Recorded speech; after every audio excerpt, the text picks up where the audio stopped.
We are really pleased to be coming to Kenya today. We have, of course, friends, long-standing friends in Kenya, and it's delightful to be able to actually look at the Kenyan landscape as it stands.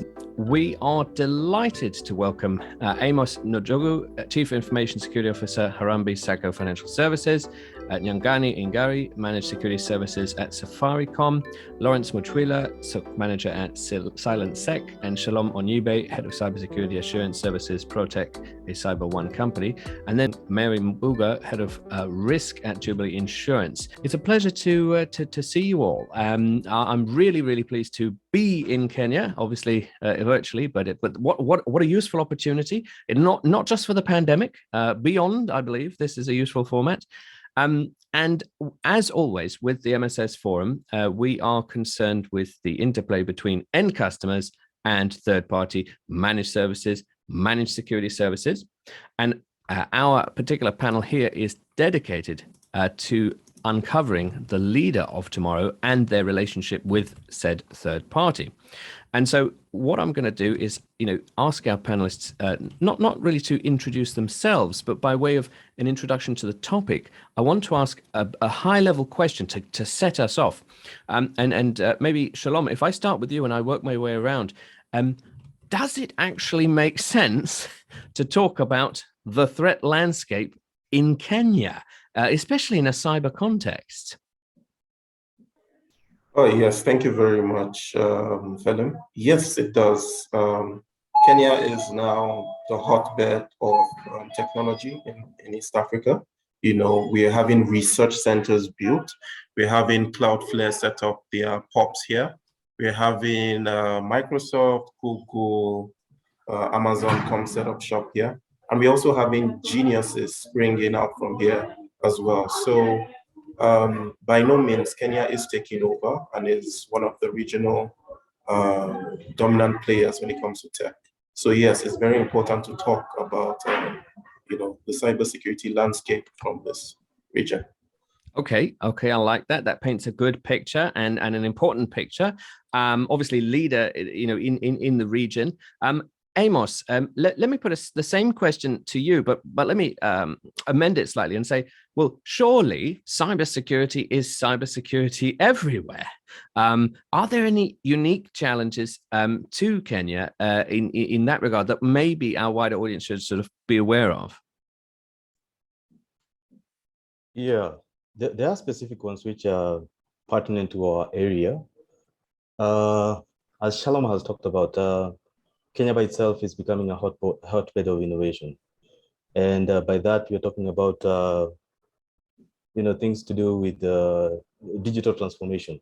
So I myself, I'm coming from a point of financial services institution. And here we are breaking away from the brick and mortar in terms of, the way the organization is growing. And it's largely being pivoted on, the use of technology. So by and large, if you look at the technology that is being consumed within our environment, we are talking about the use of microservices. We're talking about the use of agile as a methodology by itself. We're talking about things to do with what do you call it?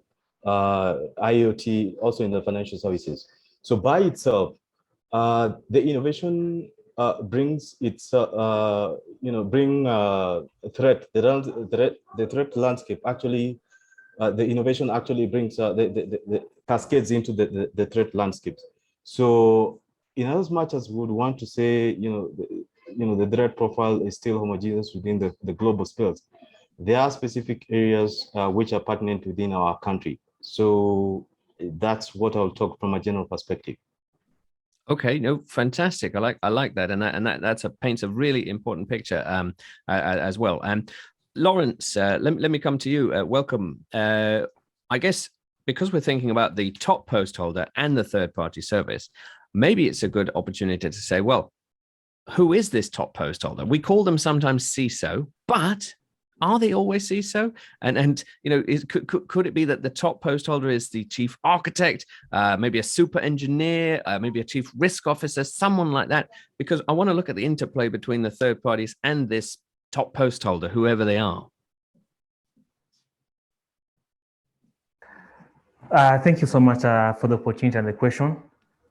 I'll say the top post holder cuts across both the target organization and also the client, the target organization and the organization offering the MSS.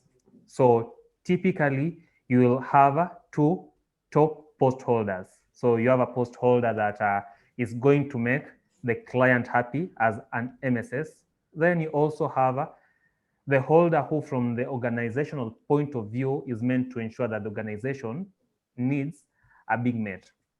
Now, I would like to say it's binary, but it also has a lot of dependencies and relations in the mix. So, for example, the CISO is responsible for basically ensuring that the security strategy of that organization is met and guys are happy.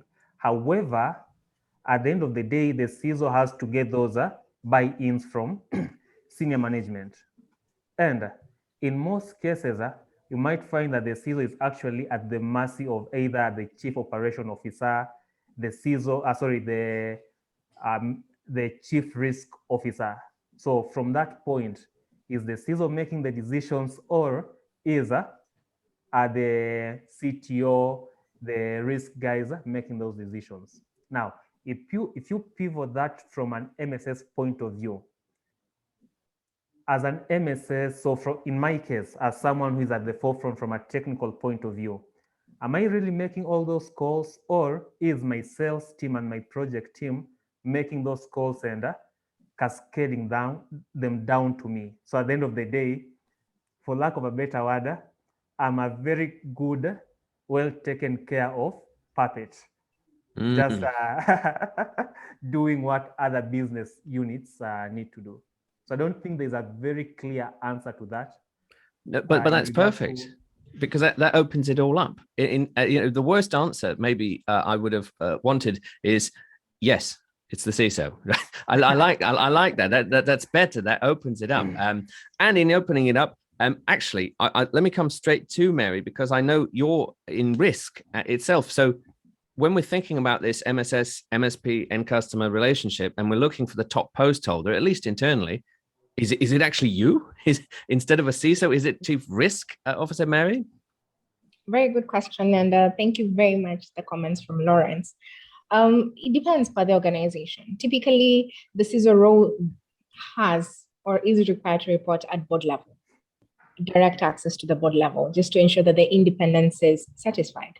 There's nothing that is being pressed on, redirected, rephrased for the board's consumption. From a practice perspective, now this is different. So we're talking about ideal, what is prescribed within best practice, and then what is actually putting proper structures within the organizational structure. So yes, for a number of organizations across the country, across the region, even within the continent, the role is normally relegated under the CTO or head of IT. In certain circumstances, again, relegated under the chief risk officer. So it depends on the organizational structure, but more so on the appreciation of the board on the purpose for information security within the organization. So if there's no clear understanding, then again, the misplacement occurs. Okay. But therein lies the opportunity for the third party. So Nyangani, let's come to you. Third party leadership, obviously, the whole purpose of all the series that we run is to say, well, do you know what, this MSS architect and the end customer architect, well, let's put them both on stage. It's really important to sort of look at that. But what do you think the skill set then looks like for this top post holder? Do they have to increase their business acumen to deal with you, or do they have to increase their technical acumen to deal with a third party? Thank you for the question, Philip. I think majorly what the skill set that they need might not be, you might be very good in technical, you might have some business, but I think it's telling a story. if we can assist the CISO or whoever is making that decision, tell a story in terms of this is the challenges that we have, and these are the opportunities that are there, and ideally bringing the business element into it, where this particular risks leads into this amount of financial loss or informational loss.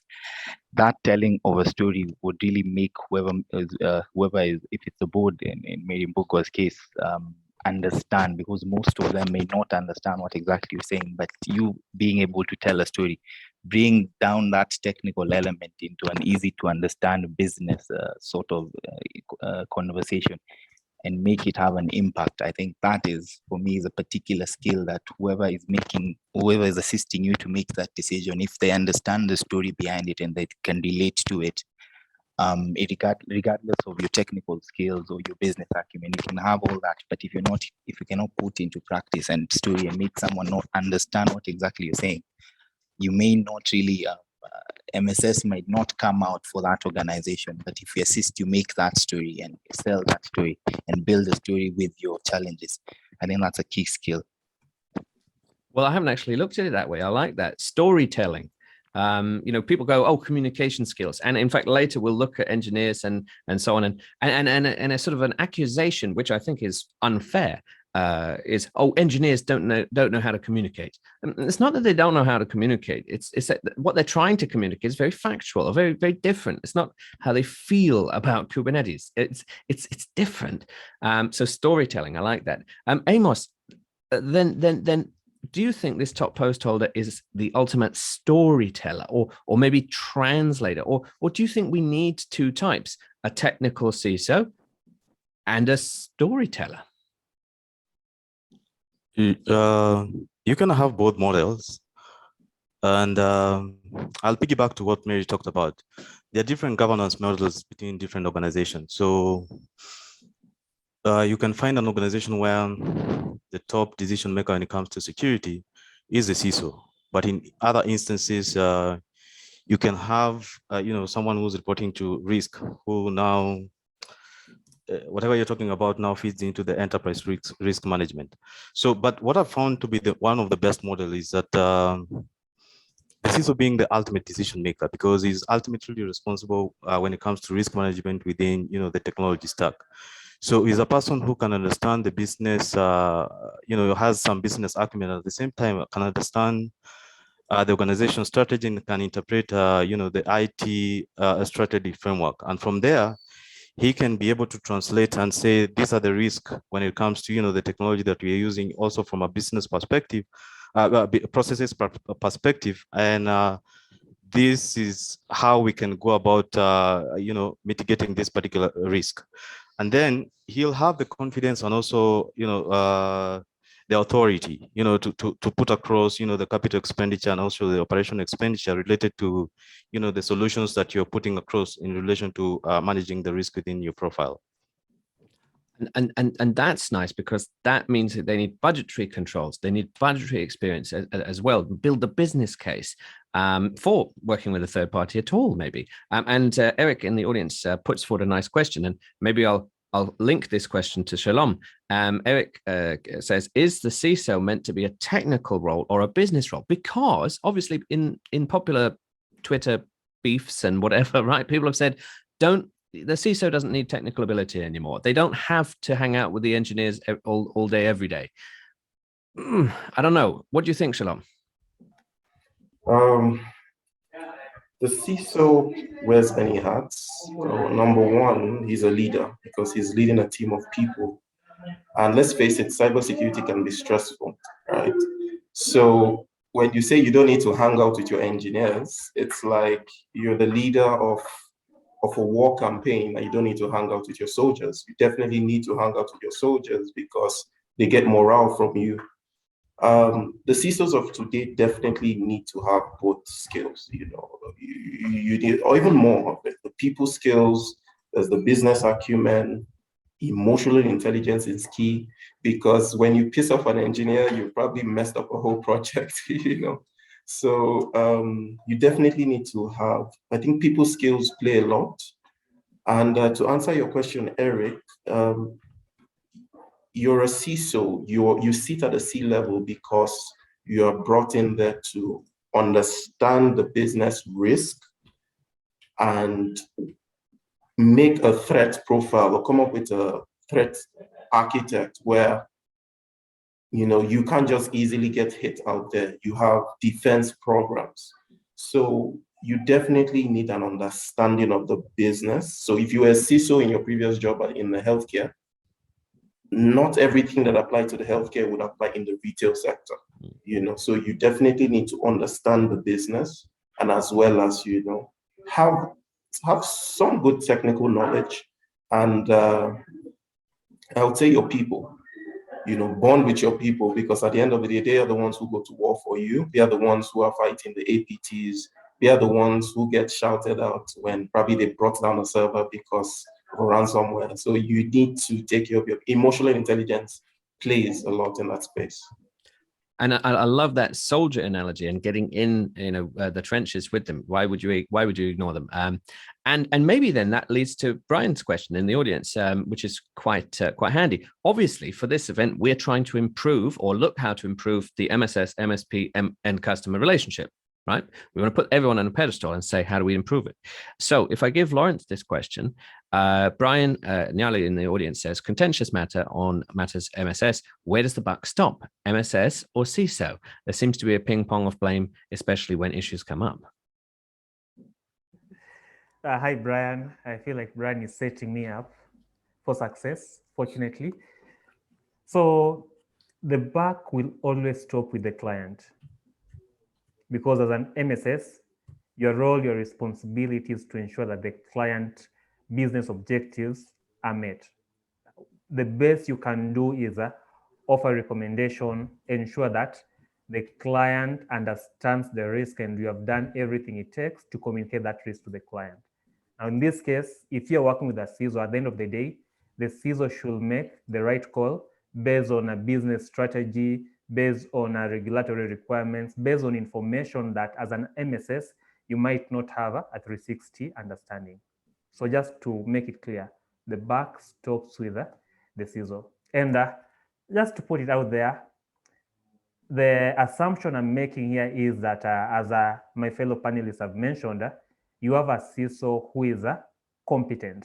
Now, if you have a CISO who is not competent, then as much as the buck stops with the CISO, he might actually end up being the risk factor or introducing additional risk into that whole MSS CISO ecosystem. And I like that, because that's responsibility and accountability, and they don't often, they don't always link together. And in fact, in the audience, we have another nice comment from Estoni.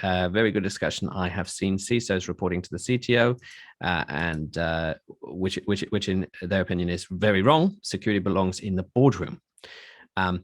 So running with that, Mary, obviously, if it belongs in the boardroom and we want this top post holder to have a seat at the table, how can we ensure that they have a seat at the table, represent the business needs, but yet can speak some sort of technical language between the third party?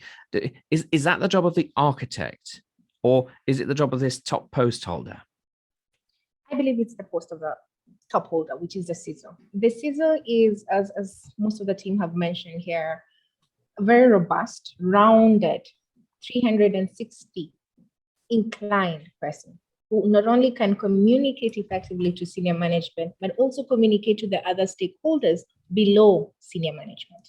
So essentially, this is a person who needs to know how to communicate and speak the two languages, both technically and also from a business perspective. Now, when it comes to information security, what we need to understand at the end of the day, what we're doing still works in line with risk management. All we're trying to do is look at cyber-related information security risks and how that impact will be propagated through the organization, and how we can apply resources to remedy the risks accruing from cyber-related incidences.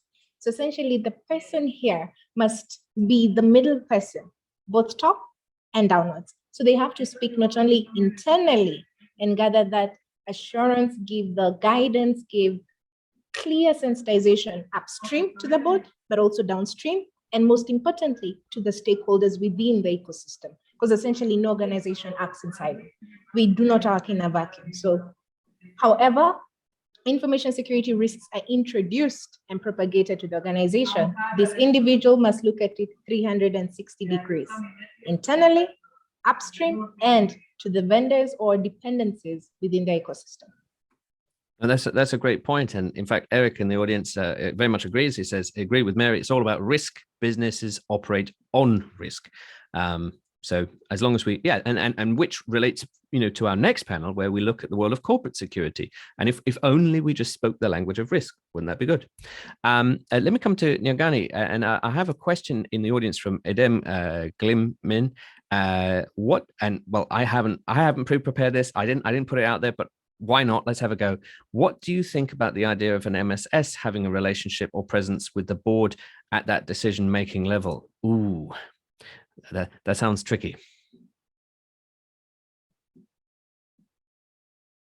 You're on mute, Nganyi, sorry. Yeah. So the question was, what do I think about having the MSS somehow have a relationship or presence with the board of an end user company? I feel no, right? I feel no, but I don't know. Never thought of it.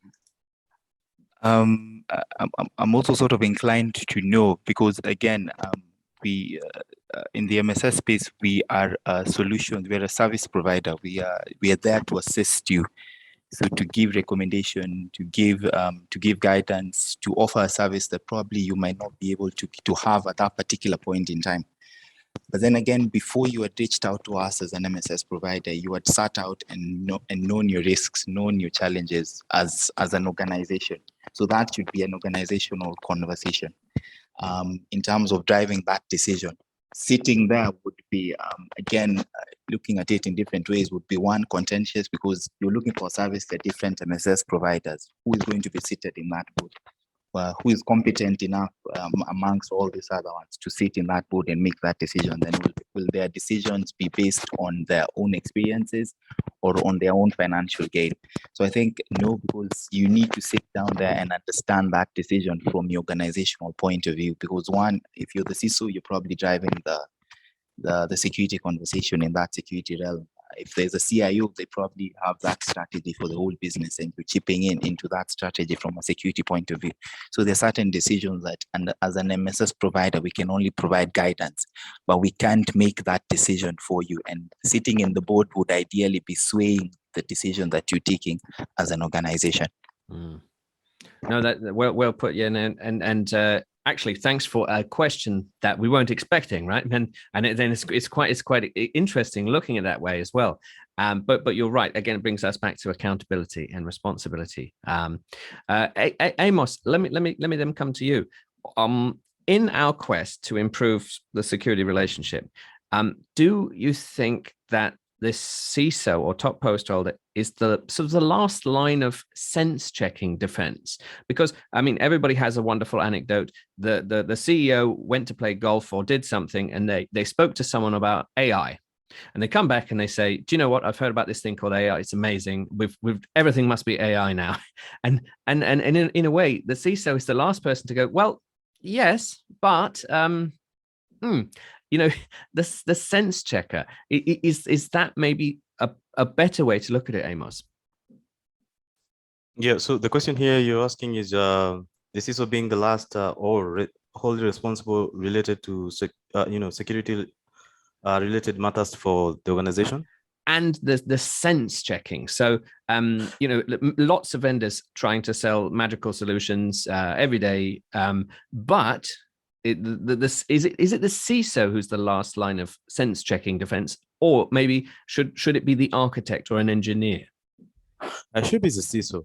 Yeah, thank you. It's a good question, because it goes back to even the previous question where you asked Ingari in relation to having relationship as a managed security services with the board or the executive. And in my instances where I've in places where I've operated or been executing the duty of a CISO, is that the CISO is wholly accountable and also responsible. In this instance where the solution which is being deployed within the organization you are the one who, to give like a clear check mark to say that, we are innovating in this particular direction. We have decided that, a part of, digital transformation accelerating, consumption of our products, we are leveraging on AI or maybe cloud or any other solutions that is out there.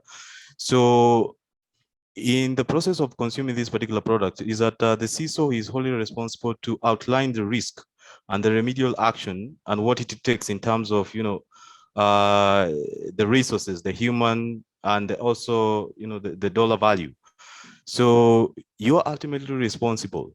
And coming back to, the MSS, I don't think it's a healthy relationship to have between the board and the MSS, because at the end, the MSS by themselves, they're very good at, they're pushing products by their end. So it needs somebody who understands the business internally and say this, these are the risks which we are being exposed within our organization. And now, if you are to engage an MSS in these particular instances, is that we need these particular services because we do not have the capacity or the resources to invest internally, and that's why we need to leverage on managed security services. Indeed, and that those economies of scale, I think that's the handy part.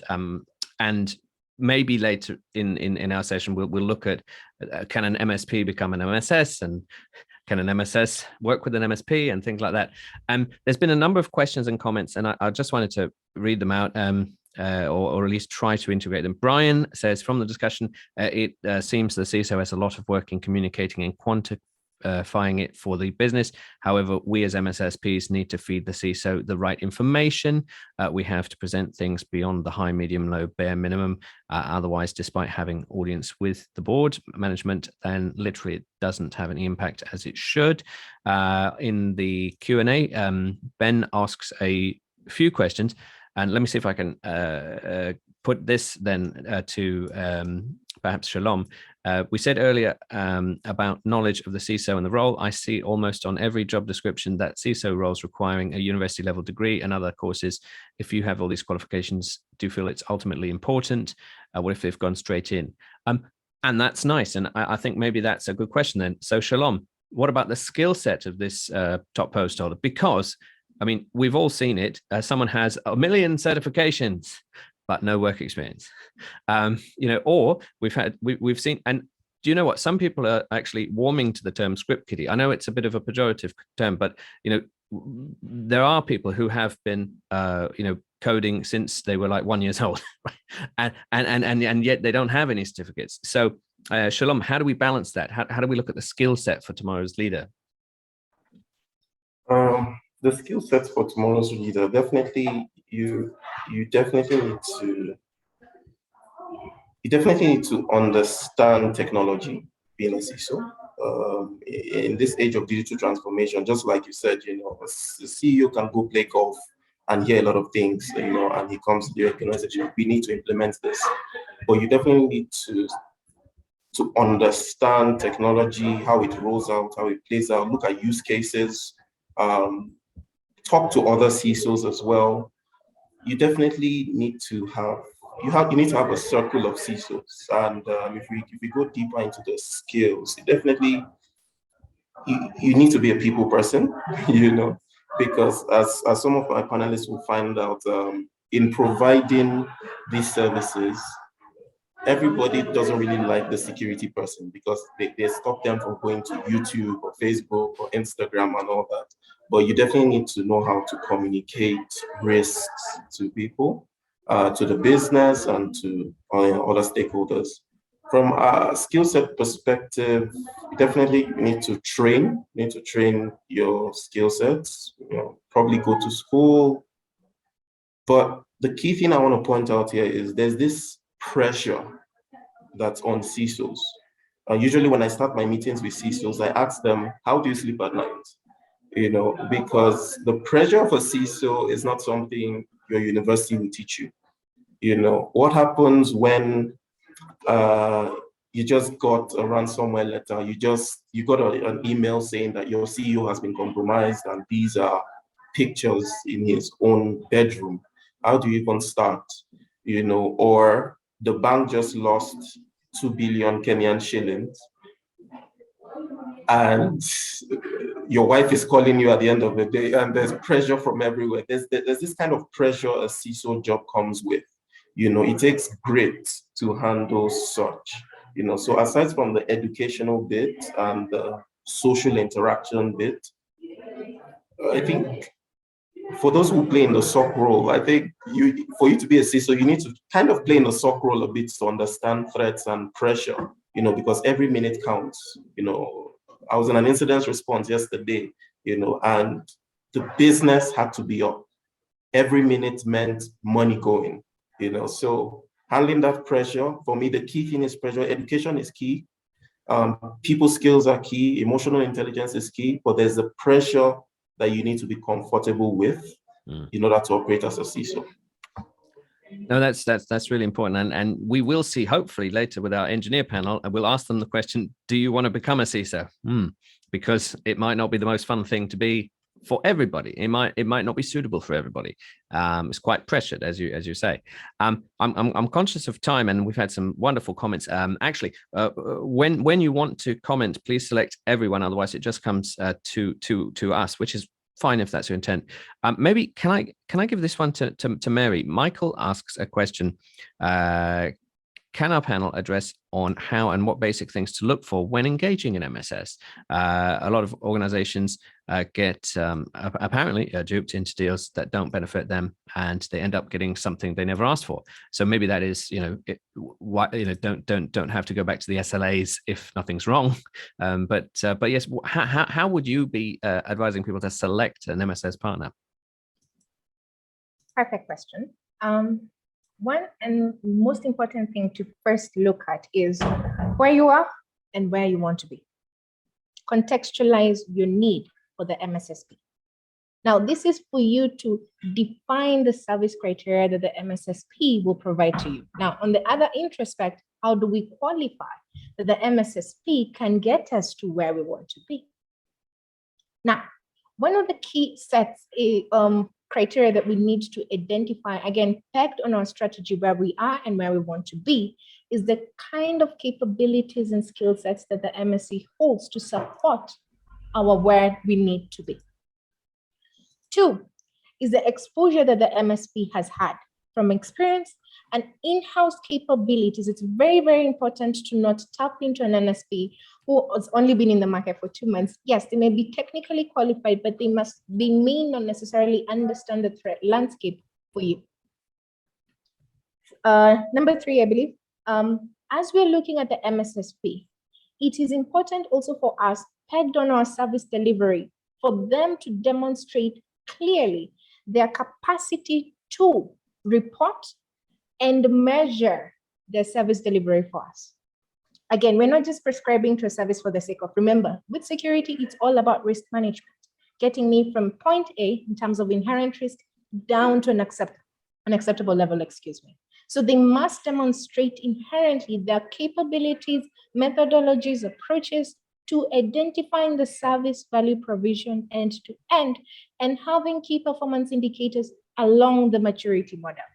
If it's not meeting that criteria, it's not worth it. I like that, and that maturity model dynamic, and I think maybe there's generally a maturity model, a risk model, and a compliance model, but they all work hand in hand when selecting an end provider. Right. We are a little bit over, but I thought I'd do that because I thought that was a nice question. Thanks very much. And I really enjoy this dynamic. We're not going to solve all the problems of the MSS, MSP, end customer in just one panel. So I hope you'll stay for our next couple of things, which look at things in quite different ways. But Amos, Nganyi, Mary, Lawrence, and Shalom, thanks very much for being such great panelists. Please stay in the audience and we'll give you a big virtual round of applause. And I found the applause button, which is always good. I'll see you very soon. And yes, please keep those comments coming. And it's great if you can tweet using the hashtag MSS Kenya. I've just put our Twitter handle in the chat. Thanks, Stony. Nice comments. Thanks, Peter. Thanks, Eric, Nicholas, Fides. Absolutely great. Now, some of you will know that we don't just like to look at the world of cybersecurity because we, maybe 10 years ago, everyone was talking about convergence. What were they talking about 10 years ago? Maybe they were talking about a super special forces hacker with risk management and actuarial science skills, right? Not any longer. We kind of admit that's not what we're looking for, but we are looking for a greater understanding of how to work together. Why is this also relevant? Because some managed security service providers are finding ways to provide services to the information, logical security side of the house and the corporate side. Some managed service providers, IT managed service providers, are starting to bundle CCTV access control and biometrics. Very unusual. You might think, why are they touching that? Well, it's all part of effectively better working relationships. So with that in mind, I am very pleased to invite our next panelists up to the stage, and we will get into it, because I think it's not often that we get a chance to look at both sides of the house in such quick succession. So let me just make sure that I have everybody, and then I will give them an introduction. And if I have invited you up, please do accept the promotion to be a panelist, and then you'll pop up on stage. So Bernard, for example, I've invited up, and I've invited up Athman, and I've invited up Glen. There we go. Fantastic. Okay, here we go. I'm going to give a fantastic introduction to our panelists. We are very, very pleased to be joined by Bernard Otieno, Security Manager, Coca-Cola Beverages Africa, Glen Edmunds, CEO, Glen Edmunds Advanced Driving, and Athman Soban, Operations Manager at Samaritan Protective Services. If you'll all start your cameras, it's a pleasure to have you on. How are you doing? Have you been enjoying the day so far? Yes, Salim, how are you? Very well, very well. It's lovely to see you, and lovely to see you too. It's nice to splice topics. Obviously, we've just looked at the top CISO of tomorrow, and we're swiftly moving on to corporate security. Now, many of you will know I also have a hat with the Circuit magazine. I do stuff with executive protection as well as the MSS series. So this is why it's quite exciting. So our panelists represent, in a way, a different skill set to a lot of the audience, but I think it's really, really relevant. So let me start with you, Bernard, and I'll work my way around. We're looking at the top post holder previously, obviously, but who is today's physical security leader, and what is their skill set? And to what extent has technology crept into your skill set as time has gone on? Yeah, thank you, and thank you everyone else, all the panelists. The question is a great one, and I think security leader of today is more of a business enabler. I'm talking in the context of organization and private security, more than government and the rest. So this role is quite demanding. It needs experience, needs the knowledge, needs the skills. It needs the, I would call it,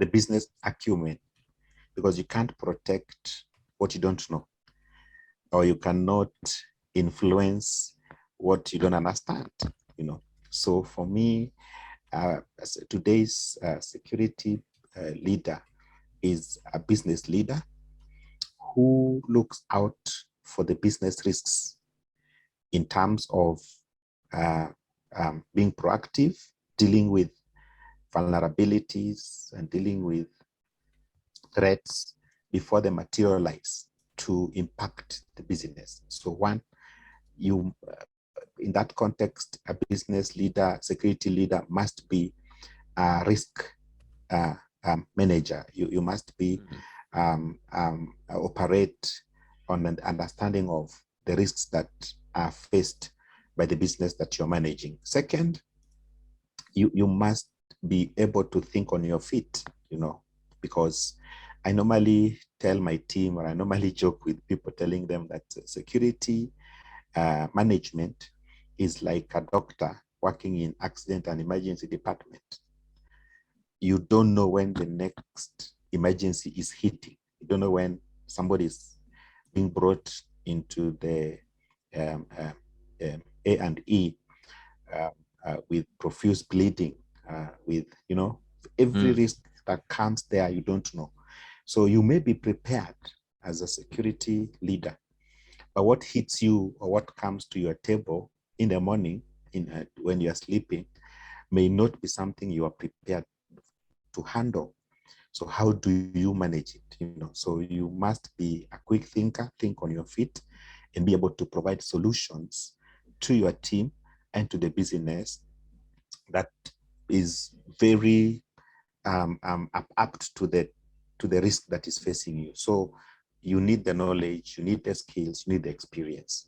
Then you need to be able to think on your feet, because you don't know. You may think you're well prepared, but what may come your way may be something you are not prepared for or ill prepared.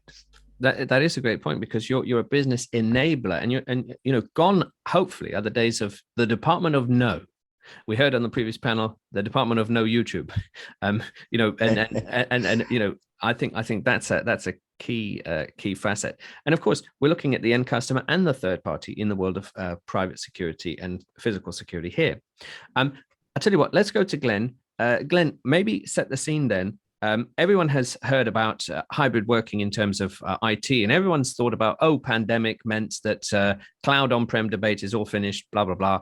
But what about the world of physical security? How has hybrid working affected you, affected your training, and the world of physical security?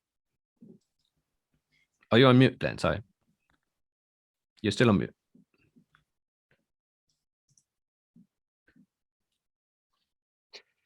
Well, first, I must agree with Bernard in everything that he says, except I would add one caveat to that. Everything comes down to training. If you don't have the correct training for the job, or if your training is lacking in areas, 9 times out of 10, that will be the area that you get caught out in. So it's so important that whoever in your physical security and close protection, everybody should be in a role that they are fully trained for. From my standpoint, with regard to your question earlier, with the start of COVID, I think we had to see a lot of businesses pivot, because especially the close protection areas, they would have been shut down, and a lot of people would be sitting twiddling their thumbs. From my perspective, we used that downtime to enable ourselves to start building an online presence, because we recognized maybe 4 years ago, even before COVID, that online training was going to be critical. And it was going to be the way of the future. Little did we know that the pandemic would come along and everybody would be stuck at home. So we used that time to develop more courses for close protection and security and things like that. So people could go online and carry on with their training.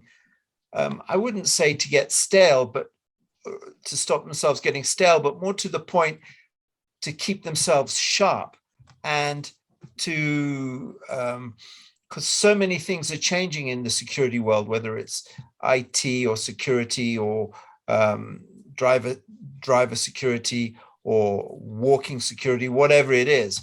So we use that time to develop these online courses, so as the security personnel could go on and carry on learning.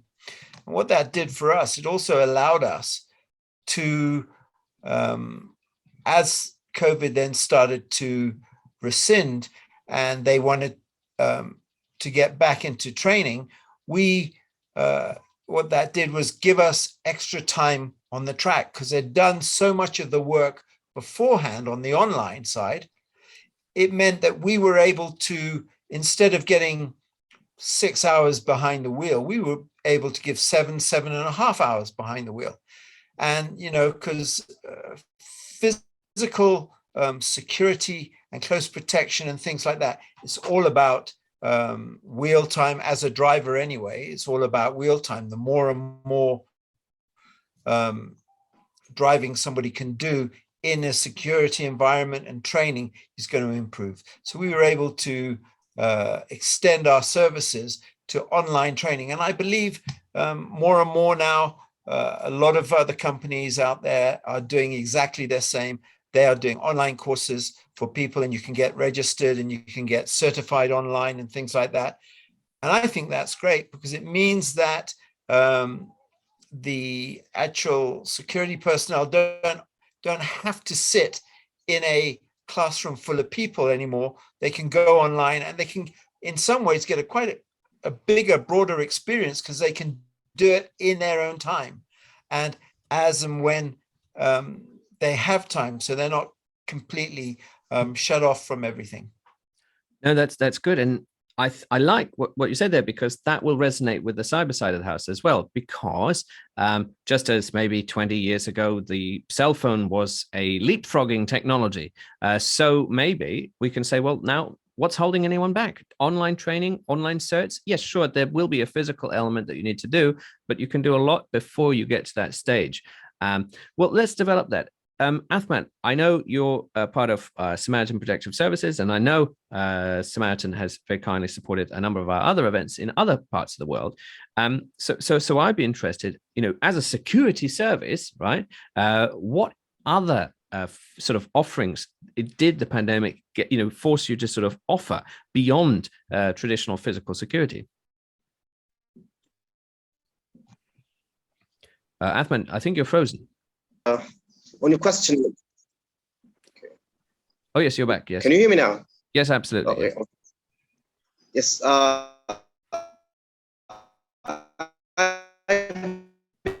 believe through the pandemic, we had a lot of ups and downs, and we used to mitigate that particular threat at that moment in a very unique way.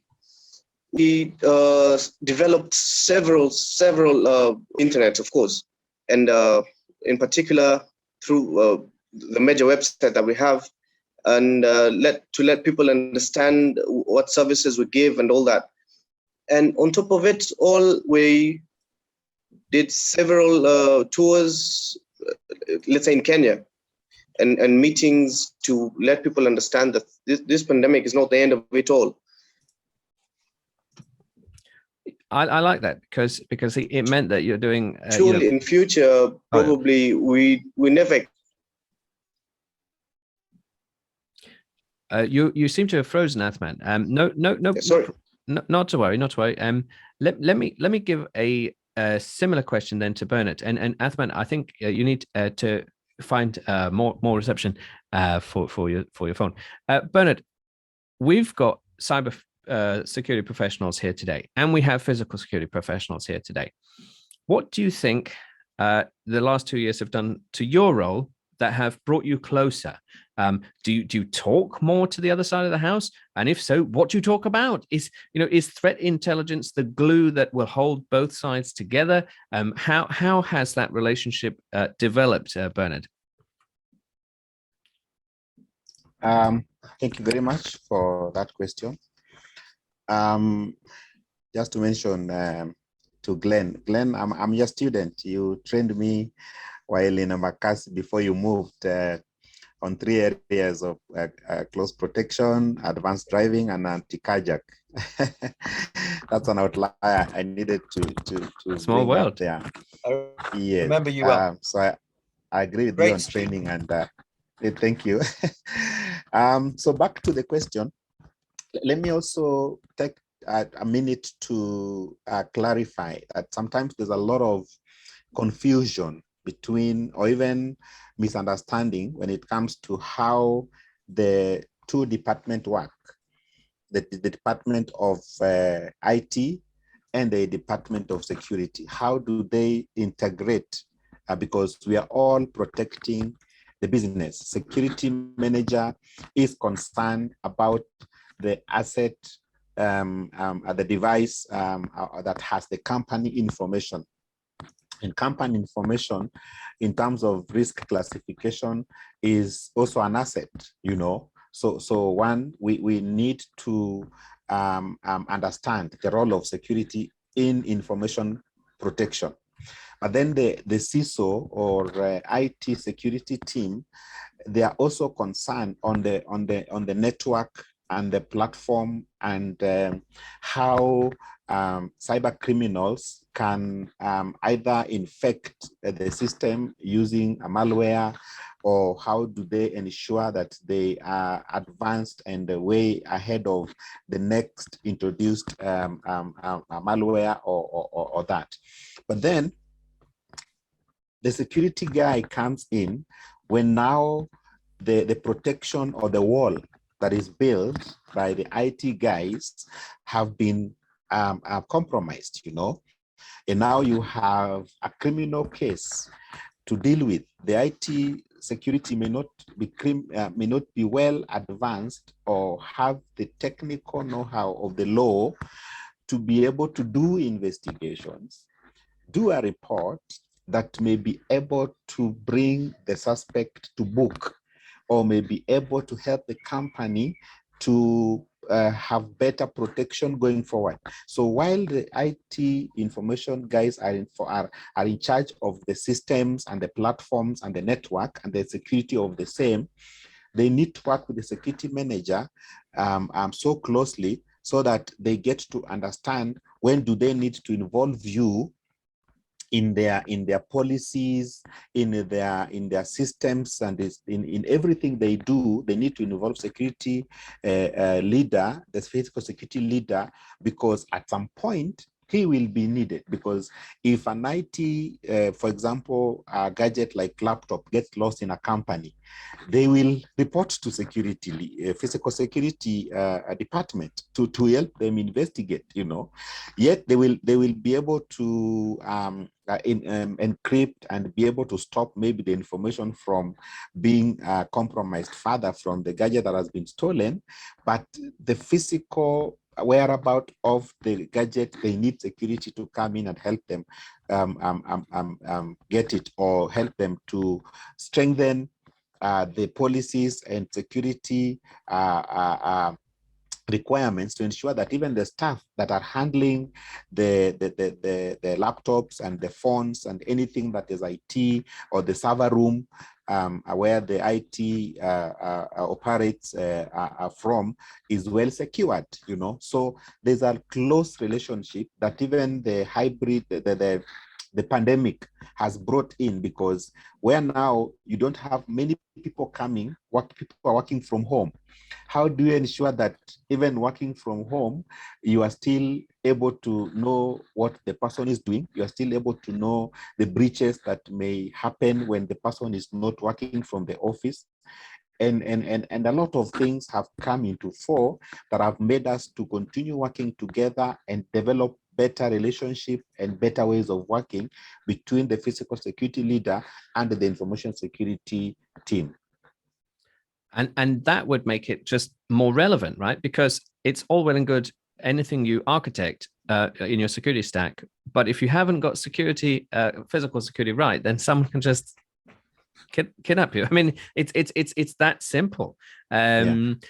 But you do need additional skills, and some of them could be professional security driving. So Glenn, interested from that perspective, do you think professional security driving is part of a modernized corporate security professional? I think a modern security professional has to be capable of working and putting on many hats, the truth be told. That being said, in our line of work, we believe in one thing, is that drivers drive. Their sole purpose is to focus on their job. the shoot and scoot sort of guy that used to be from previous incarnations of security driving. I think those days are gone, because a security professional, or especially a driver, they are probably the most important person within the team, because we all know that close to 80 to 90% of all attacks on a principle happen in or around the vehicle. So it's very important that the team, each one in the team, understands his job. I don't know if any of you have ever watched Formula One and watched when they pit to change tires. You'll see everybody there has a specific role, and in that role they're able to work together as one. Well, it's very much the same in physical security. Everyone within the team has a role to play, and if they can understand that everybody has a job to do, and that job must be for the betterment of the whole team, then it works so much better. Because in doing that, you are looking after your principal. Secondly, if there are any surprises, you're able to work as a team, and that's key. And going back to the IT, things like that, I believe the IT department, and in their security role, must be able to pass information to the physical security team to try and ensure that the physical security team, because they're the ones that are going to wind up on the sharp edge of the stick, so to speak, know what they're dealing with, and before they go in. Because from our standpoint on training and things like that, especially with drivers, we focus wholly on trying to preempt the problems before they happen, because we in the security world, especially as drivers, we don't do surprises. And you can tell when we're training security drivers, we can tell quite early on if that driver is capable of being able to think under stress. And that's what happens, is that this security for us as a driver is long periods of, I wouldn't say boredom, but long periods of sitting in a car, waiting and watching and moving, and then driving, waiting, watching, moving, and then stopping. And the problem with that is that it's very easy for the driver, especially in today's world, to revert to, once he's dropped a principal off or the principal starts walking, he stops, turns the car off, and looks down to his phone, instead of watching around to see, are there any threats, ready to move, things like that. And that's a big problem that we have. But I also believe that the IT department and that security department must feed information to the CP leader, who then feeds it to his team, the sort of person they're dealing with, what you've got to watch out for. Have there been any threats to that particular principle? Things like that.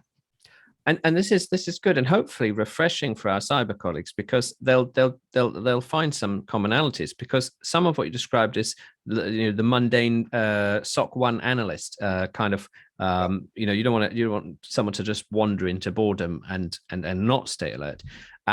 So let me then come to Athman. Athman, what? Obviously, we have an awful lot of people from the InfoSec world here as well. And what would you like them to understand about your work? And I asked you before about the types of things that maybe you as a security service have been offering that's new. Are you offering cyber security, or is it just a different type of physical security?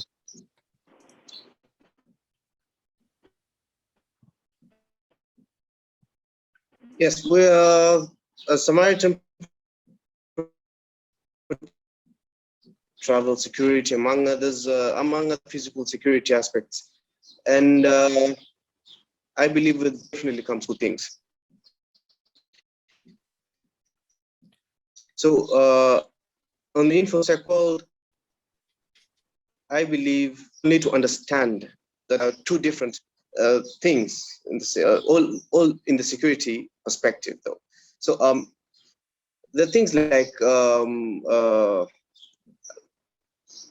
sorry, trying to get this word. Okay, in the InfoSec world, it's. I tell you what, Athman, why don't I stop your video to increase your bandwidth? And all that. It's. Is that better? Sure. Actually, I'm just saying, I'm so sorry today, I'm having problems with my internet. Oh, this is much better. Yes, we can hear you now. So yes, please continue. Yes, so I'm saying with the whole perspective of security and InfoSec, those are two major different entities, though still in the security perspective. So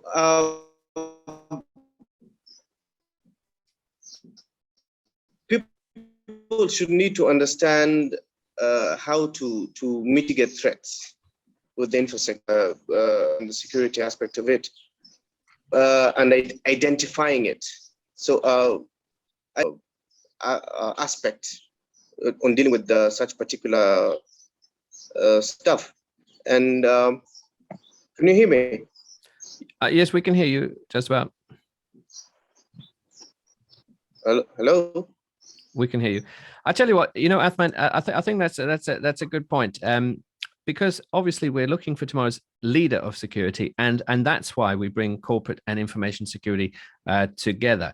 Bernard, I guess then let's ask you the same question. What would you like your InfoSec colleagues to better understand, and what's your vision for the future of the security service? Because certainly the people that you procure services from today are coming up with all sorts of interesting additional things, maybe things that maybe you don't need. Maybe they haven't considered what the physical security service needs. But certainly the people that you're talking to are evolving. So what's your message for the other side of the house, Bernard? Yeah, thank you again. I think this is a very critical and relevant question and concern that many times I'm speaking from personal experience, because I've worked with a number of corporate global brands. I was in GSK, BAT, Coca-Cola. But the consistent issue or concern that I've met all through is the InfoSec team, which for me is IT department, normally isolate security from whatever it is they are doing. Only when the rubber meets the road, then they come back and now say, oh, guys, we were trying to implement this, but it seems that we have this that has changed, and we have this that now we need your input. Now, I normally tell them that as a physical security manager, I'm not a call away when things have gone wrong. I need you to involve me when the project, let me be part of the project team, because they have many projects going on. They're introducing this, tomorrow they are changing this system to the other, tomorrow they have a whole new thing coming in, and so you are surprised to be able to act in a spur of moment, to be able to think through the trouble or the risk that has been created with whatever they were doing, and now you have to support them. And so there's a lot of, sometimes we are forced to come into the projects very late, and that brings a lot of risk and a lot of impact. It slows down the project. One, it may not also give me enough time to think through the challenges and the risk that the project is facing from physical security perspective. You may want to move a whole server room from one area to another because of either expansion or because of what you have noticed that the server can sit better in a different place. I am not aware. So tomorrow you want me to offer you cameras, you want me to offer you physical security support in terms of maybe biometrics and access control, and I'm not prepared. I didn't even do my risk assessment. I already found the project going on, so I will either stop the project, or you have to give me time to think through CP TED, crime prevention through environmental designs, and that only works better if I was part of the team. And so the fight I've always fought, even I'm still fighting it currently with my IT guys, is failure to always think that security, physical security, is a critical component that needs to be considered during the start of the project, the onset of the project, so that we map out our risk. As you are mapping out your risk, as you are bringing in the facility guy to map out the risk, as you're bringing in everybody else who you think is an important part of the project, it is important to think security, because you will need security. Your gadgets may be brought in at night and somebody must secure them for you. And tomorrow you want to ask me, I brought in 50 laptops, I'm not seeing 2. How will I answer that question? Because you didn't involve me. You didn't tell me. So that I created for you an environment that suited your need, so that when you now hand over to me your project, which is physical, you need me to offer physical security, I am able to do it because you already communicated to me. And if I needed extra resources, I have provided the extra resources. If I needed, I would advise you where to keep your staff that will be either under camera or under 24-hour surveillance, or so there's a lot of component of security, physical security aspect, that is normally overlooked by the people who are doing projects, InfoSec projects, and even in training. If you don't bring me in when you are doing awareness, because there's a lot of awareness that IT guys pushes out to the business, and those awareness sometimes have security implication or aspects to them. So you need to involve me when you're building your physical, your awareness, your campaigns on how do you want people to behave, how do you want to change the culture. Because if I know what you have in your physical InfoSec agenda and campaigns, I'm able to infuse or bring in the physical security aspect.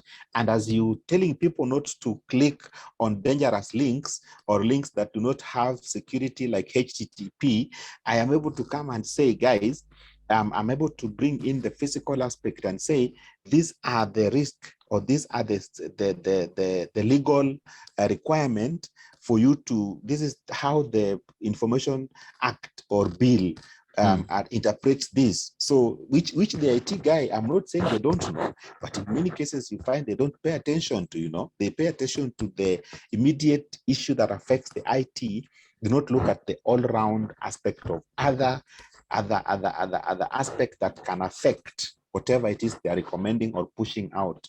So a lot happens that excludes physical security component, but when the rubber meets the road, you are now supposed to be brought in, and you're supposed to act just like that. So those are the challenges that if we improve, we can work better with the InfoSec, with the IT InfoSec and security InfoSec team.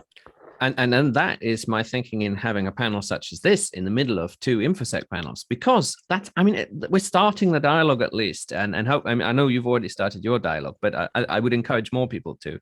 Nicholas in the audience, I think, agrees with you. When it comes to defense in depth, principal security, physical security is arguably the outermost layer. If this layer is breached, then we virtually become sitting ducks from an attack perspective. And of course, with the advent of working from home, hostile terminations meant something very different. Directors sitting in their living rooms doing their work, it's different, shall we say. And Ben in the audience says, I have found that being a physical security professional in corporate, you need to be very firm with the IT department, immediately build those relationships. You don't get left out again. I like that. Raise your profile. But we are over time. I know we're over time. I just wanted to, get some more nuggets out from our fantastic panel. But I really enjoyed this. Let's give Athman, Bernard, and Glenn a big virtual round of applause. And yes, if you want to link with them, please do. Of course, I can also see we have Joe Otieno all the way from the States in the audience saying, when Glen Edmunds speaks, he always pays close attention. I've always come away with more knowledge than I had. So there you go. We've got an even wider audience. Big news. And Athman sends his apologies for his internet. He wants me to apologize on his behalf. But yes, I'll put you back in the audience and thank you very much. Thank you. Thank you. Thank you. Thank you. Perfect. Peter, nice Nicholas. Great news. And thanks, Barnabas. Big up, guys. A wonderful discussion. Thanks. Now, I'm bringing us back to our original sort of InfoSec question, which is how we improve the end customer MSS MSP relationship. And I'm going to ask, perhaps this time, if we can rely on the technical specialist of tomorrow to improve that relationship, because with the advent of more MSS services, it does mean that this isn't a buyer-seller relationship anymore necessarily. This is a partnership, and how can we improve said partnership? Now, with lots of things getting far more technical than before, does that mean that the engineer of tomorrow is that linchpin? So I've promoted our panelists to the stage. So if we can have them come up, I've promoted Paul, Ragira, Duncan, and John, and I think there's a couple of Pauls. So forgive me if I've promoted the wrong Paul. And Galaxy says, very good presentation. Just joined today, head of IT forensic for the Diamond Trust Bank. Oh, very good. Welcome. So if you can all turn on your cameras, and John, I've promoted you to be a panelist as well. There we go. So we should. Right.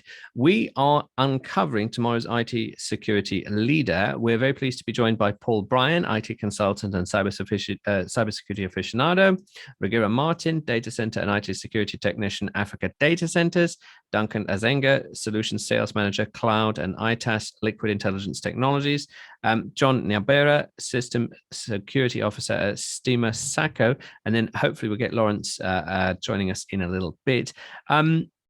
An interesting tour de force around security. I would imagine you don't normally sit on the physical security panels. So hopefully that was a little bit interesting. Ragira, how's the day been for you so far? Oh, you're on mute, sorry. So far, so good. Thank you for having me. Very good, very good. Well, let me start with you then, Ragira. Why are we talking about the super engineer or the engineer of the future? Is it, in its broadest terms, the key to solving this third-party end customer security relationship?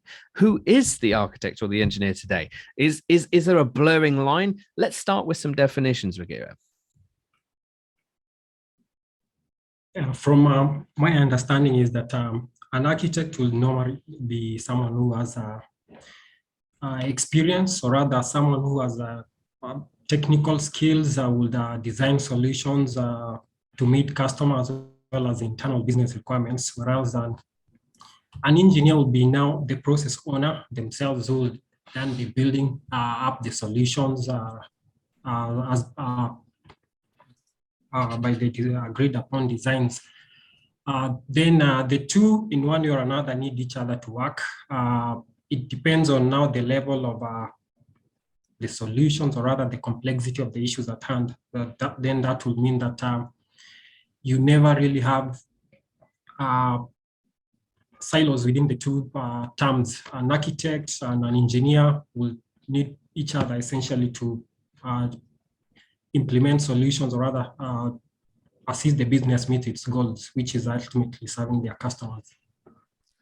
And that interoperability and interchangeability, that's a positive note, isn't it? Because traditionally people have said, architects will command the engineers to do whatever they've dreamt up and the engineers comply, which it's not the most productive environment, is it? So Duncan, when we're looking at tomorrow's InfoSec leader, that hopefully will draw them from the ranks of engineers and architects, is that sort of collaborative approach a better way to look at it? Do you think we'll even have engineers and architects in the future, or will it be sort of a team approach? Thanks, Ro. So to begin with, maybe just a clear cut between being an architect and being an engineer. So an architect will definitely get to a client, have more of a pre-sales engagement. So get out what the client requirement is, come draw out the structure, how then the process is supposed to happen, and how the solution will come live and running. The engineer, on the other hand, will be the one who picks up now the project from the architect, then implement as what the architect has done. However, we realize in most of the cases, some instances, the architect might get things wrong. On white paper, yes, it works. On actual machines or actual live environment, nothing works. So the collaboration must be there. Actually, how it is from where I sit now and where we are looking at who the engineer of tomorrow, who the architect of tomorrow will be. It will be someone from engagement level. Now we're going to expose all these two parties together. So as you have the conversation with the client or maybe the prospective customer on what the solution I'm going to do as an architect, then the engineer should be there to second me and tell me in early enough or advance that whatever you're looking at is something that cannot work on actual environment. So the collaboration must be there. Else we'll have a loophole in that, yes, you are coming with your architectural diagrams that you've given me, but when it comes to implementation, we are missing a very important aspect. So collaboration is a must in this environment. And if we look at collaboration, then what does that mean for the skill set? Because we said at the beginning, or at least I said at the beginning, that there's an accusation that engineers can't communicate. And for me, that's lazy. That's an HR person that doesn't know what to say. They go, communication, right? And I think it's not productive. But Duncan, I'd be interested in your thoughts, and then I'll continue on. What skill set do you think makes the sort of the super engineer that perhaps people are trying to create, if not a great communicator? So for you to be an engineer, the skill set is there. Apart from you just being a tech savvy, are you having exposure to the entire environment of the organization? One, we need to have exposure both from the people, process, and technology. What am I looking at? If I'm checking this as an engineer, do you have exposure to the commercials, for example? So because then, apart from me just knowing what I need to do is get into a CMD prompt command, do a few errands, how does it affect the whole project in general? So you realize at some point, what are we looking at tomorrow? An engineer is someone who has exposure both to the technical environment, communication skills, which is already there. I think it's just a matter of brushing. And again, it comes to attitude. If you want to get something done, you'll get it done. Then you need to have the commercial and realize whatever I'm doing on the back end as an engineer, what does it has an impact when it comes to the organizational goals? How does it impact the client, so that at the end of it all, it is down to both parties. We have a client and we have an organization that we are working with. And okay, but then that means that, all right, let me formulate this, because I think it deserves its own question. John, let me come to you. Does that mean that we want all InfoSec future leaders from engineering stock anyway to meet clients? Or can we say that some engineers are just so good as engineers, they should never talk to a client? Is it a prerequisite, John, to get them to be client facing? Thank you, Felix, for that. I think from my view, I'd like to state that it will be ideal for the engineers to be meeting the market, because you see, the engineers are the ones who come up with the solutions. So they need to get an understanding of what the clients really need. How will they get to know what the client needs? By interacting with the clients, they'll be able to get an understanding, maybe the deep detail. The current setup that we have is whereby we have engineers getting the prerequisites as brought to them. They don't have to really interact with the clients just to get a one-on-one understanding with the different clients. So in my perspective, I'd like to say it will be better for the engineers just to go to hit the ground, get to interact with the various clients, just to get an understanding of what really the clients really need. So it will give like a bigger opening for them to get that understanding. And I guess it would give them context as well. Otherwise, we say, right, off you go, containerize this, and they're like, why? And I just do it. And it's healthier, isn't it? Paul, let me come to you. Welcome, Paul. What then do we want out of tomorrow's architects or engineers skill set? Do we want a lot of certificates? Do we want them to go off and, I don't know, join a sales school? What is this future leader then looking like? Thank you, Phil. I think the future leader of tomorrow should not focus more on certification. Yes, it is good to get a certification, but I think I have several questions about the kind of training that the tomorrow security leader undergoes, because you can have those certifications, yes, but the skills are something else. You realize that organization might go for the certifications, but they forget that the most important thing in security is the skill. And when you're talking about the skill, it is not only the technical skill. The communication skill is very important, because as a security expert, what you need to do is you need to have good communication skills. This is the only way you're going to interact with your clients. You need to go and get the exact thing that your client wants. You need to share your ideas, because in security, it's not a one-man thing. It's a teamwork. And if you don't have the correct communication skills, then you're not going to do anything great. So you have to work on your communication skills aside of your technical skills.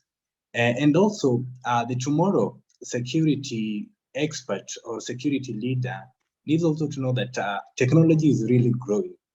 And as it's growing, there are so many things that are coming in. But let us not forget that sometimes we fail to focus on the old technologies or on the old thing that existed, and we focus more on the future. But you know what? Somebody else is there who wants to attack your organization, who want to attack your system. You will see, okay, right now you're focusing on the future technology. What I'm going to do is that this old technology, there are gaps, and those gaps were identified, those gaps were filled. So what am I going to do?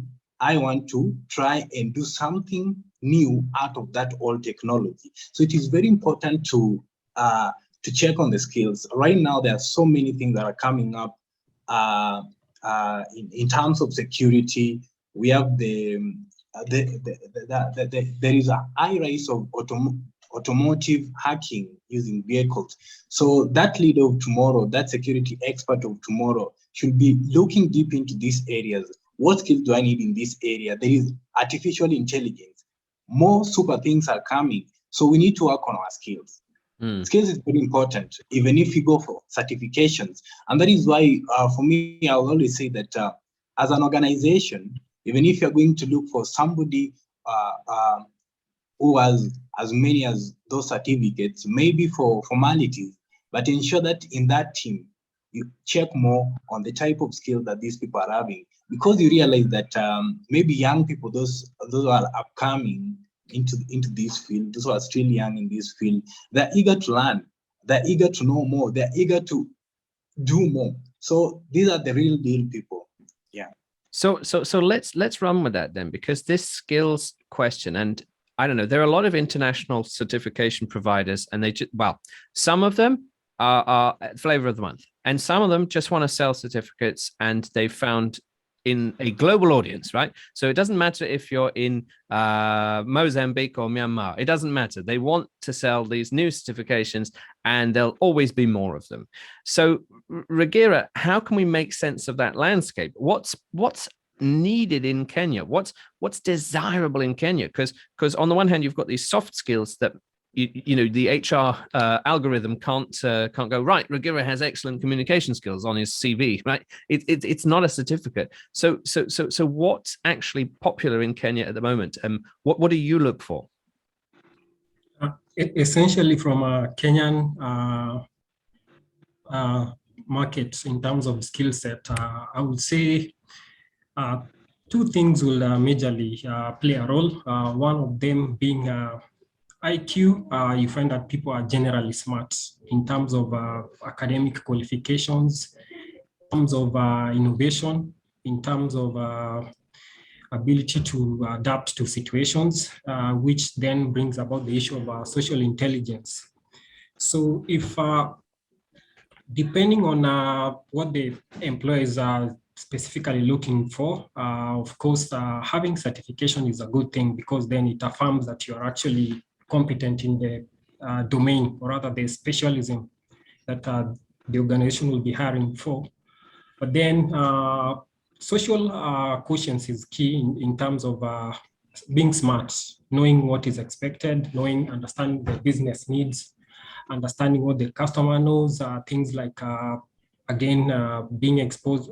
For example, if you are hiring for an architect position, you'd expect to have someone who has previous engagements with customers, someone who, the simple term they use is KYM, someone who understands, or rather has a way of engaging clients, knowing what the expectations are.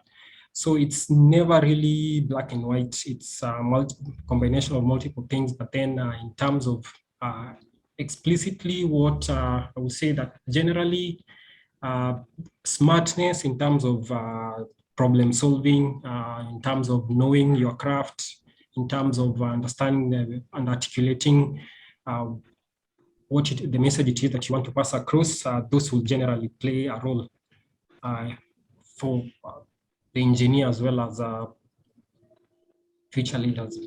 And that's really key, isn't it? Because there are so many smart people across Kenya who are finding work remotely in everywhere, right? Everywhere. There's a Kenyan leader somewhere. And you don't have to live in the same country anymore. You can work for an international organization.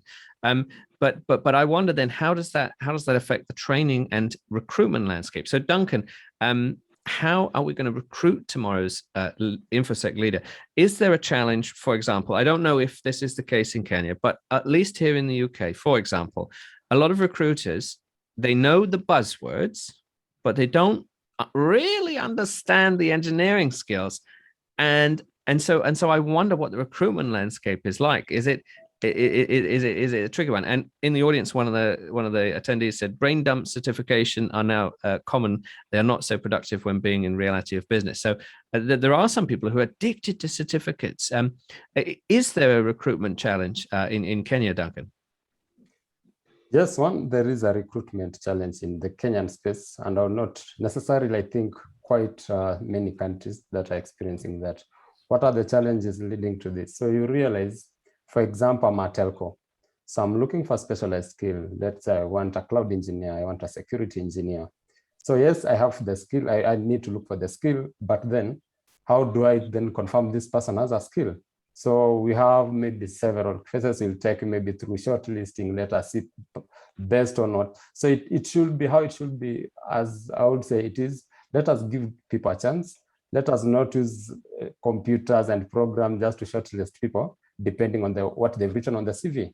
If you give someone a chance, okay, and most of the cases you realize, most of those people who apply jobs who do not have these qualifications or maybe certifications on the CV are usually most skilled. Give them a shot. Let's see what they do. Then when it comes back to the skill set, the challenging thing in the market is, I want to bid for a business or attend as an organization, maybe to supply the government with a certain solution. What does the government or other agencies do? You need to have engineers, 10 engineers who are specialized or having certifications in Microsoft Azure, in AWS. So it gives a catch-22 kind of situation in the event that recruiters, yes, they're looking for a skill, but when you are bidding like for business somewhere as an organization, they don't want to understand you have a skill but not certifications. They'll qualify or disqualify based on skills. So you realize we need to have a very honest conversation between those two. That even if we are going to bid for tender, because that is something that is affecting the entire ecosystem. So as a recruiter, I would say, okay, I'm interested in someone who is skilled, but then many organizations, how are they recruiting now? I will go for someone who is certified. Yes, they might not have the skill, but now I better take that gamble, bring them on board because they have the certifications. Then I can build the skill in them that I want.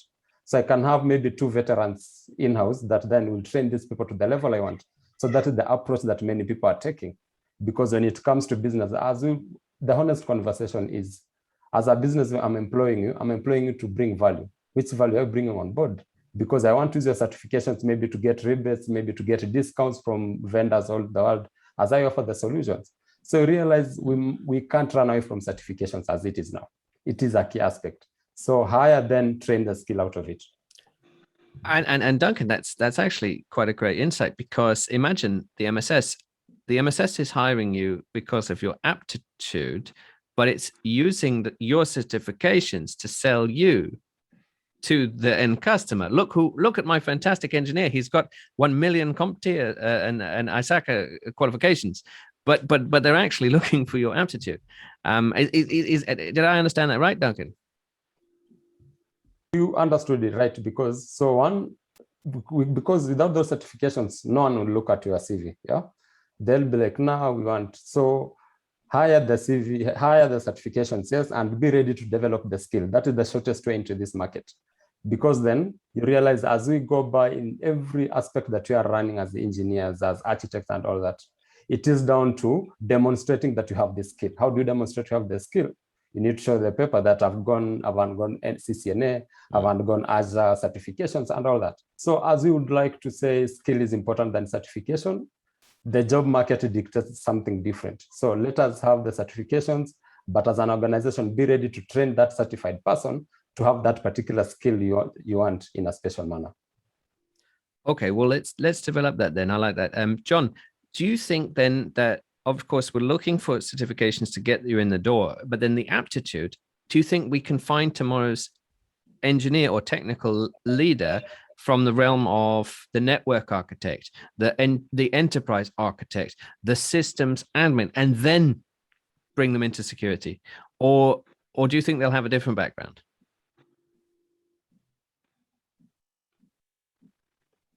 John. Thank you, Salim. First of all, I'd like to concur with what Duncan was saying in regards to the certifications. You'll realize currently the certifications are being used as it's like a filter or a sieve, just to ensure that you limit maybe, let's say, the numbers to enable you get like a work around the number that you're able to work from there. That's when you come, because if you decide to take maybe the skill set, you'll have maybe to have someone, let's say, for 6 months, 1 year, just to get to understand if the particular person has the required skill. Now, back to the question in regard to the network architect and the various architect in order to bring them into security.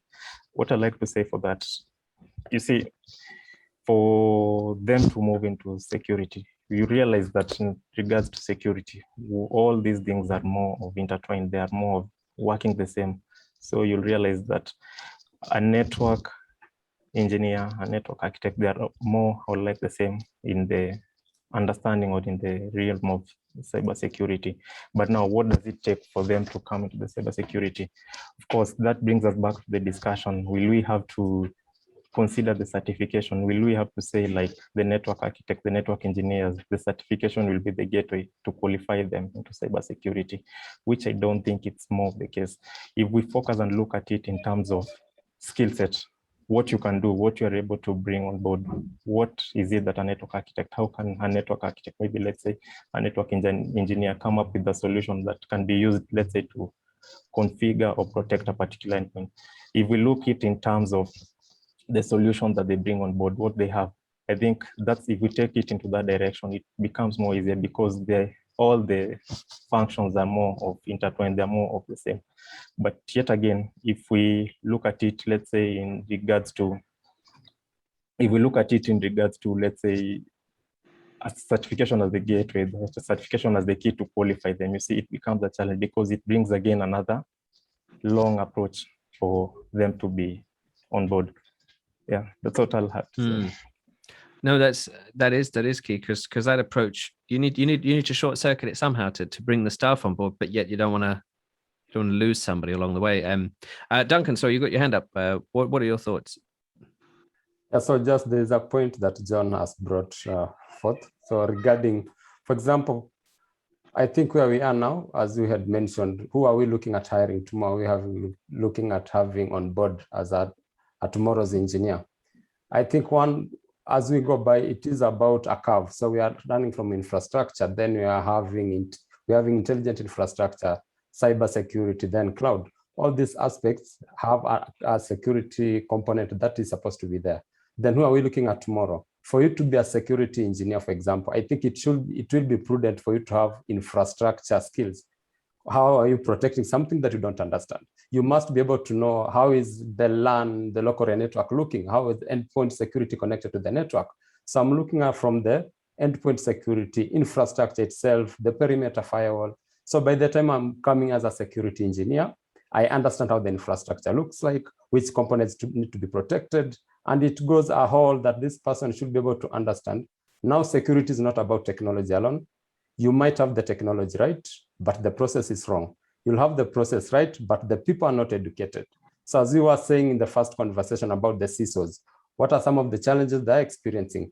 Selling the idea of protecting a network to your CTOs is not an easy task, because for them, unless they're attacked, they will not know the importance of being proactive. And where we are now, we are not looking at cybersecurity. We are looking at cyber resiliency. Yes, I am cyber secure, but how resilient am I? Because it is not a matter of if I will be attacked or hacked. No, it is when will I be hacked? If I will be hacked, what are some of the procedures that are put in place? Because at some point you are going to be hacked. Where we are now, we have people sitting across the globe. They have the SL of breaching one network or two in a day. So then have we reduced the attack surface? So as we were having the conversation of the security engineer who is going now to plug into the CISO, who's then going to plug into now to the entire organization management system. You need to have someone who's all around. You understand the infrastructure, you understand what is going to happen on the perimeter, and then the people, the process, technology, it is knit together in such that it is like a web. It is coordinating each other. So that's my thoughts. And people in the audience agree with you, Duncan. Linda Maswai says, agreed. Nicholas says, Duncan appears to be in the wrong field. He should be in the HR department sipping tea. All said he has done, speaks the facts and is really punching them. I think because you're painting a picture of actually how they should be recruiting people, as opposed to, I'm not even sure why HR is involved in recruitment in that respect. But anyway, that's another question. Paul, let me come to you and then I'll go to Ragira. Paul, this event and in fact this series, right, we are trying to say, how can we improve the third-party end customer security relationship? We recognize that it's necessary to work with MSS, MSP, and customers together. And so I guess I'm asking Paul, do you see that the future leader is an engineer, and is that future engineer the linchpin, the ultimate translator that will improve this relationship? Yeah, it's true that the future leader is an engineer. And before I say something about that, this future leader, he needs to understand the infrastructure of so many things. One, during the development stage of any system, it's very important that the foundation is laid. It's laid very well, that the security aspects are considered. And this future engineer, he needs to relate with the business world, because the infrastructure that he's developing is not developing for himself or only for the organization. But I think this future leader, he should put in his mind that, you know what, my work as an engineer, this work is not for me. I need to make that client understand. I need to make that that person is going to interact with this system, who is going to interact with the infrastructure that I'm developing, understand what I'm going to do. And at the same time, you also need to get out there, collect the views, communicate with these people, understand what actually is going on. Yeah. And that reflects perhaps our holistic approach, and which is why, and let's be honest, you probably weren't expecting me to have a corporate security panel directly before this. You're probably like, I'm thinking of the CISO, and now physical security. Why? Well, I'm trying to help develop that communication and that infrastructure. So Ragira, what could we ask at a panel such as this if we did it in a year's time? Will we be talking about the super engineer, the super architect, or do you think we'll just all agree the leader must be technical? We'll just agree in 1 year's time. I know it's a bit of futurology, but what do you think we'll be talking about, Ragira? Definitely the future leader should be technical in terms of need to understand their crafts. But then from a business point of view, governance issues come in, compliance issues come in, things to do with third-party risks, all those general things will come in. Therefore, it's pertinent that the future leader gets to understand, or rather gets exposed to all various aspects of the business, even in terms of, say, for example, sourcing for services from third parties, be it supplying security services to other organizations or procuring such services from external or other third parties, things like supply chain attacks. All those issues are classic case being maybe an example, someone who has developed an API that gets embedded in an application, the application gets packaged in a solution that then gets white labeled and gets sold to another customer. And then that customer uses the same system to serve their own customers. So it's a whole range of issues that go around in terms of the security services that are actually being procured or being used to serve a whole range of individuals. And from such a scenario, it therefore means that the future leader should be able, or rather should be in a position to understand the technical implications of such requirements, the legal implications, ethical issues, as well as generally business issues, as well as the landscape in terms of what the best practice is, those issues. I like that, because without that landscape, then you can't have a fulfilling day, can you? Otherwise, it'll just be like, yes, I'm back to work, engineering, whatever. And the context, the context will be key, isn't it, for motivational purposes as well as the end result, which is why we're talking about, should you introduce engineers to customers? Well, very few engineers are sort of basement dwellers that you would never put in front of a customer. That is a trope that I think we can agree is false. But having said that, if you are out there an engineer and you are so very focused and that's your jam, then good, that is your thing. But by and large, it's absolutely appropriate. Let me then ask this sort of more concluding question to John. John, do you think that we'll be talking in the future not about Kenyan managed security services, but about regional managed security services? Do you think that the barriers to doing business across borders are sort of breaking down, or do you think there'll still be a sweet spot for that sort of local 50-mile service customer-facing engineer that has to go out to the local people, or are we in a time of, no, do you know what? You're based in Kenya, but you're servicing someone in Ghana? I don't know. What do you think, John? Okay, I think for that in future, that's a scope that it's in the coming. But currently, you realize that for the managed security services, it has not yet been accepted, in the sense that you'll realize that we don't have it, whereby there's that notion of proximity, whereby you'll find that the clients will more like preference on what they deem to be nearer. But I think that's something that when we focus on it, when we look at it in the future, because nowadays you realize, like the way we were having the discussion, you'll realize that even the remote opening, whereby we have even workers in Kenya who are maybe, let's say, connected or performing actions in the other countries which are far miles away.